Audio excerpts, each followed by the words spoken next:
I'm starting stripping the engine now, so I'm just going to get all the ancillaries off and like inlet manifold, exhaust manifold, and start to open it up pretty much. I've set it at top dead centre, so I know the fuel pump's in the right place anyway.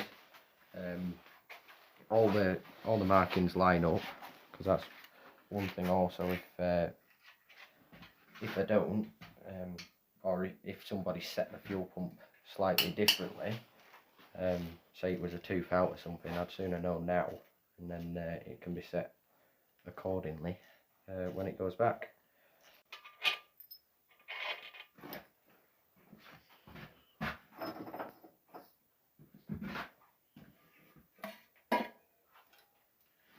Lovely.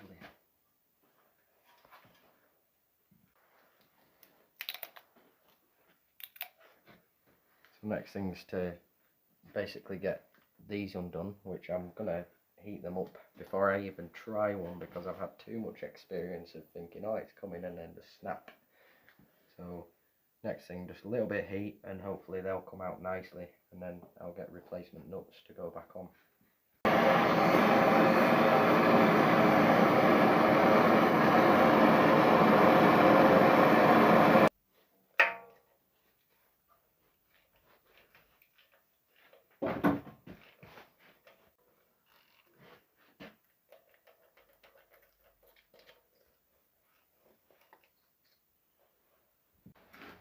So this is the turbo, that spanner's hot because I've just had to basically heat just slightly the outside of this, because it only takes a little bit of heat to make a difference, rather than snapping the little 10mm in it. Heated it up, and that's the turbo return oil pipe. I've taken the turbo feed was just on with a banjo bolt, so that was quite easy, 17mm. But these are two little 10mm which, well, would quite easily snap, so I don't want to snap them in and then basically be stuck scratching my head. He says just lift it off, but she's a little stuck. Oh, she is a little stuck.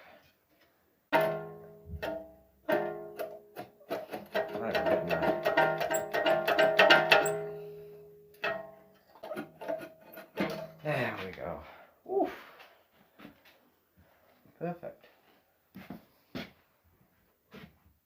So I'm just gonna pretty much take all the little bits, piping, engine mounts, covers like this, basically to get to the point that I take the belts off, and open the top up, take the head off, and then I can spin it round, take the sump off, and then undo all the bottom end, slide the pistons out, and away we go. I'm just taking the top end off now, and I was just thinking, one of Volkswagen's sort of maybe lackadaisical designs was the 6th glow plug.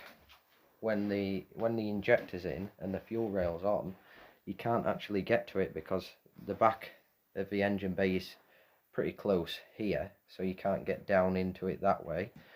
You can't get from the top, obviously, because the fuel rail and the injector in, so you basically have to either take an injector out and take the fuel rail off to get to it and then reblade it all up again, or somehow unbolt the pump and do the timing belt.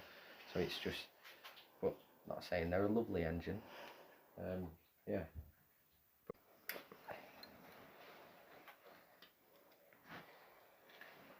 Oh, that may have gone this. No, I'll have to get a bit in it.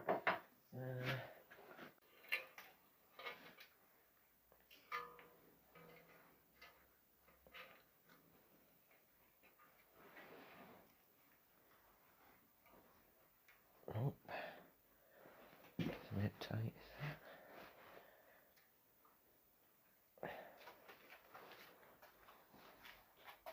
Come on, lads. There we go.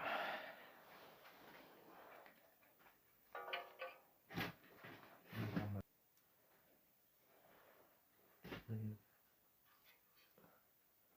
that on there. Not actually that old. I do know that because I replaced it about 2 months ago. What was that? A 10.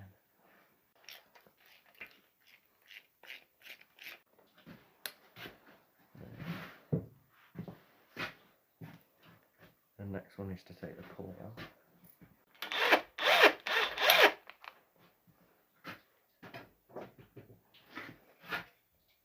Doubt it, that's gonna.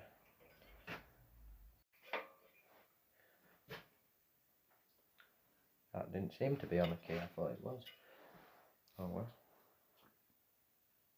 That's obviously why it's not marked. Not to worry.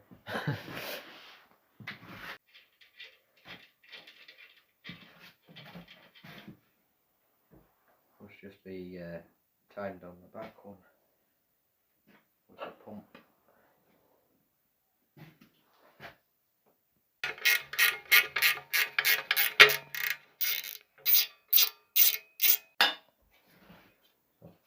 Plate off.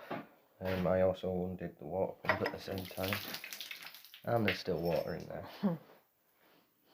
Oh, see, new again, like brand new. And then I can take the cover off. Seems to be sticking on a bit of gasket there. And look at that, dirty diesel. So next thing, I wanted to see first of all, once I took the rocker cover off, that it wasn't actually, because there's a lobe here that basically pushes on the vacuum pump, that's for your brakes, so it creates a vacuum.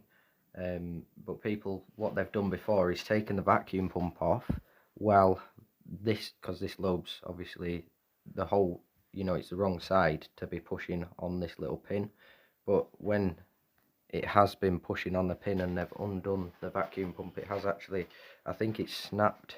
I've heard people that have actually snapped the pin or done something, basically meaning you need a new vacuum pump. So that's what I wanted to check, that it was off pressure basically.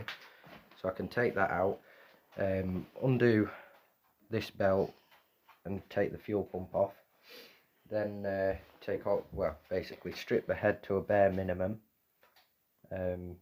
and then undo the head, take the head off, and then yeah, pretty much all on the bottom end then, I think. Yeah, so once the fuel pump's off, vacuum pump off, glow plugs out, just because it'd be easier while they're here rather than faffing about on the table trying to undo them. And then yeah, take the head off, turn it upside down, take the sump off, undo all, basically everything holding the crank in, take the crank out, pistons out, and fit everything that's new and put it back in and paint it.